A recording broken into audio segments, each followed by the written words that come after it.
اسباق میں بہت زیادہ محنت کریں، جتنا زیادہ وقت ہو سکے لطائف پہ خرچ کریں۔ لطائف ساتھی بہت کم کرتے ہیں،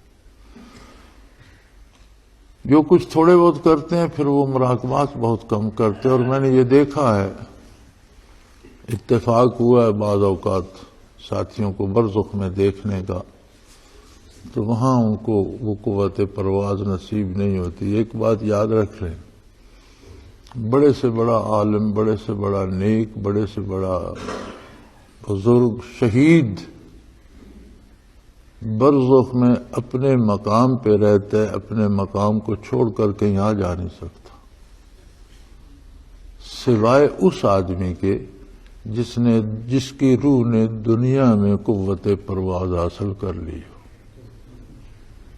یہ صرف صوفیاء کی ارواح ہوتی ہیں کہ جو برزخ میں بھی سفر کر سکتی ہیں، آ جا سکتی ہیں، بارگاہ نبوی میں جاتی ہیں، اپنے منازل پہ جاتی ہیں۔ اگر دنیا میں بھی کہیں چاہیں تو وہ آ جا سکتی ہیں، ان میں قوت پرواز ہوتی ہے۔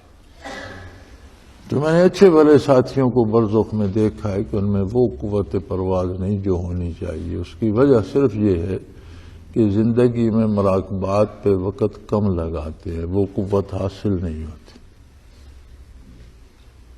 خانہ پوری نہ کیجیے،